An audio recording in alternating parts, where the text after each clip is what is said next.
Jonathan Pollard reporting with an urgent message, sir. Who the hell are you? I'm taking over for Jack Ryan. I'm the new Shadow Recruit, sir. That's right. You're the kid that got 700,000 subscribers and 700 videos in the same week, huh? I guess some congratulations are in order. Yes, sir. Thank you, sir. Truly an honor to have you say those things Well, you about... ran in here with something important to say, so out with it. Yes, of course, the message. This is movie night.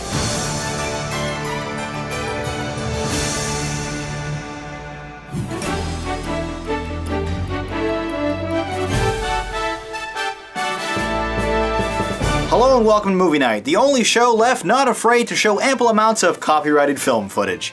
I'm your host, Jonathan Paula. Tonight we're reviewing 3 films currently playing in theaters. We'll begin with The Wolf of Wall Street. Based on the purportedly real-life memoir of the former stockbroker and ex-con Jordan Belfort, this dark comedy was released nationwide on Christmas Day 2013. The 5th collaboration between acclaimed director Martin Scorsese and Leonardo DiCaprio, who plays the young and ambitious Belfort, has already made $20 million in profit against his $100 million budget. The involved plot follows DiCaprio as he makes a name for himself in the securities commodities business, selling penny stocks to wealthy investors, making hundreds of millions in the process, motivating his hungry troops of telephone terrorists by shouting, "I want you to deal with your problems by becoming rich." Hopefully the 4th time will be the charm for Leo, as his nominated performance here is nothing short of exemplary, showcasing the full range of emotions, from heartbreak and frustration to overjoyed happiness and drugged-out cluelessness. In fact, his remarkable performance is often the only thing propelling the listless story from one scene to the next. The bizarre and lively characters he meets along the way are as fascinating as they are expertly acted by the supporting cast, which includes an Oscar-nominated performance from Jonah Hill and a delightfully amusing sidekick role, the stunningly sexy Margot Robbie as the bickering wife, famed director Rob Reiner as a foul-mouthed advisor, and Kyle Chandler as the straight-edged FBI agent tasked with taking the entire circus down. If I'm not mistaken, you just tried to bribe a federal officer. No, technically I didn't bribe anybody. No, that's not the conversation I heard, No. According to the U.S. Criminal Code, there needs to be an exact dollar figure for the exchange of services. That would not hold up in a court of law. I heard it. No, that's the truth. But I want to tell you this. Yeah. The same gentleman that told me that you tried to get your broker's license also told me that you were a straight arrow. You ran a security check on me. Well, when you sail on a boat fit for a Bond villain, sometimes you need to play the part, right? Jean Dujardin, Jon Favreau, Matthew McConaughey, and a cameo from the real Belfort also have minor roles. The R-rated sideshow of debauchery, lavish parties, sex, drugs, nudity, and widespread stock fraud is extremely entertaining, but also lengthy, clocking in with a 3-hour runtime. Breaking the record for most F-bombs in film history, this picture also contains Scorsese's trademark use of popular music in lieu of a traditional score.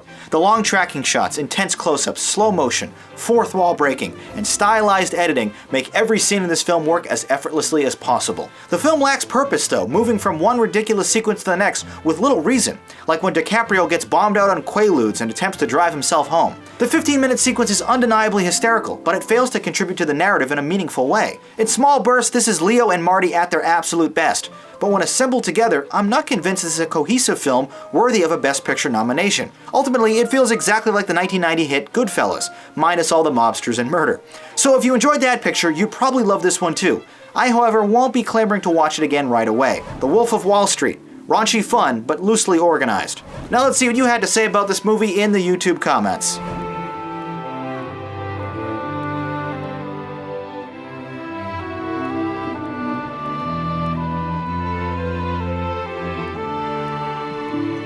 The Wolf of Wall Street, a 10 and an 8.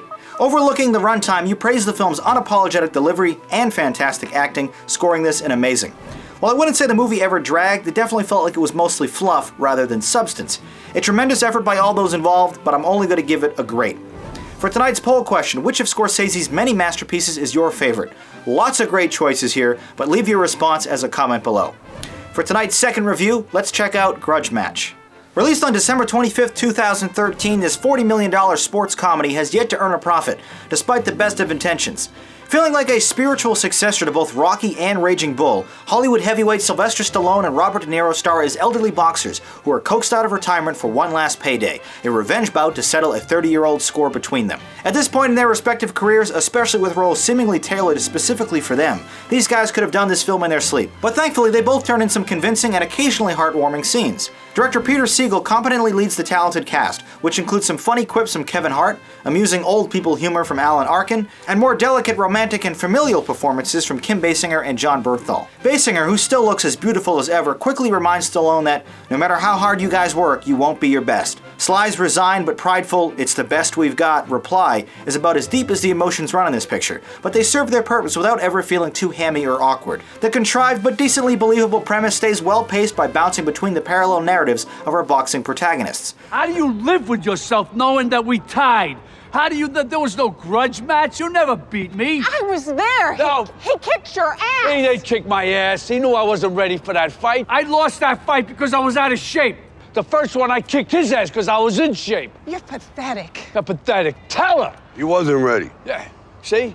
So you were afraid of that third fight? Not even a little bit. I was gonna knock you Yeah, out. come on, let's do it now then. Look at us. Yeah. What are you talking about? Look at us. Yeah, look at us. We're not dead. Everybody's laughing at us. The whole world's laughing That's at right. us. But we're not dead. We're not dead. In fact, this whole thing has made me feel more alive than ever. The PG-13 rated story has few surprises and twists, but despite some initial hesitation, the concept of geriatrics punching each other in the face actually works, with the main event presented like an actual televised fight, complete with real-life announcers playing themselves. It worked for Rocky VI, so why not here? The 113-minute feature even includes the third-act inspirational getting-in-shape montage, with Stallone outriding an electric wheelchair as proof of his improvement. Instead of the sweeping sounds of Bill Conti's Gonna Fly Now, though, we're treated to some original work by Trevor Rabin and a mix of pop tunes. If nothing else, this is a decent feel-good movie with actors we know and love, sort of like an old shoe. It may be worn out and inferior, but it's nice and comfortable. And while I don't have any desire to watch this one again, it has made me excited to go back and see all 6 Rocky films. So that's gotta count for something, right? Grudge Match. Familiar gimmicks with nostalgic characters. Here's some of your reviews now for this picture.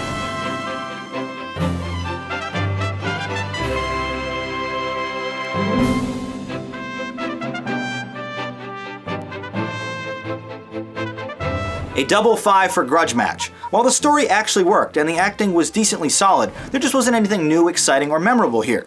An average and formulaic film that was a decent time, we both rated it an alright. Later this week I'll be reviewing some more movie trailers for upcoming films, so let me know which ones you think I should discuss. In the meantime, subscribe to the Movie Night Archive channel for my existing commentaries and an organized library of all our past reviews. Now, a word from tonight's sponsor. It seems there's a holiday for everything, and apparently January 19th is National Popcorn Day. To celebrate this tremendous event, Movie Night has partnered with Regal Cinemas, who are giving away $500 of free popcorn. Just pop over to allthatpopcorn.com and sign up for their Regal Crown Club to enter. The free-to-join service rewards its members with comp snacks and drinks the more movies you see. And if you visit the theater as much as I do, those perks definitely stack up. But to those who don't win the grand prize, I'm giving away a $50 Regal concession gift card right here on Movie Night to one lucky person who reviews any or all of next week's films in the comments below. Okay, let's discuss our final film tonight, Jack Ryan's Shadow Recruit. Released worldwide on January 17, 2014, the 5th installment in the Jack Ryan film series is also a reboot, showcasing the young CIA analyst's humble beginnings, this time reimagined in a post-9/11 world.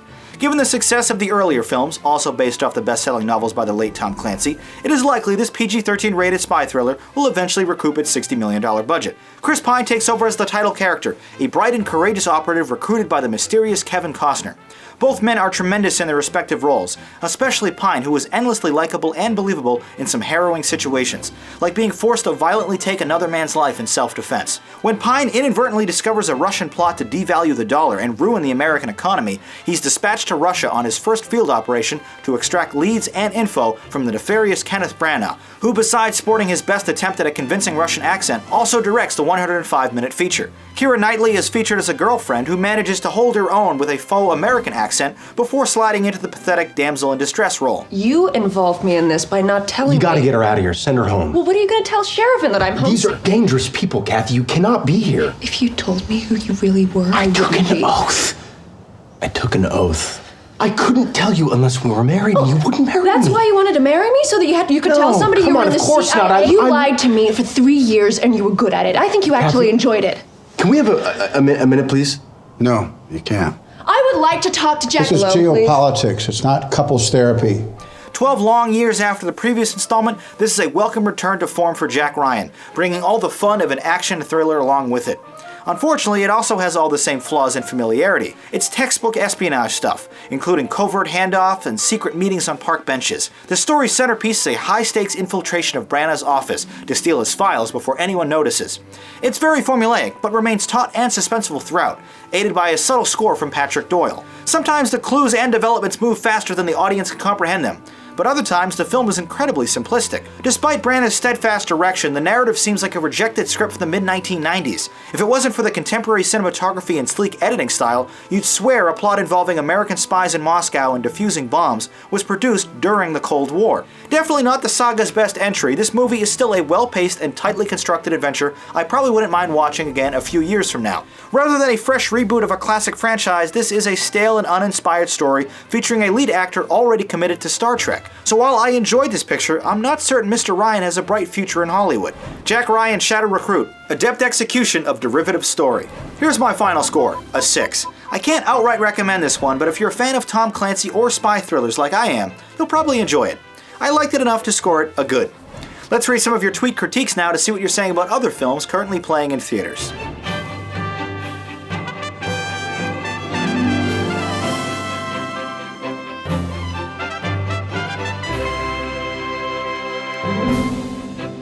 If you see a new movie in theaters, tweet your review with the JPMN hashtag. Next week, we'll return to the open sea with some ocean-related pictures. The Perfect Storm with George Clooney, Kevin Costner in The Guardian, and the Oscar-nominated Captain Phillips with Tom Hanks. Once you've seen these films, share your opinions by voting in the polls below or by leaving a comment review. If you'd like to watch more movie night reviews, check out the related video links on the right or click subscribe to be notified of all new content. And be sure to follow me on Twitter, Facebook, or Google Plus for updates between episodes. Once again, my name is Jonathan Paula. Thank you for watching and listening. Until next time, have a good movie night.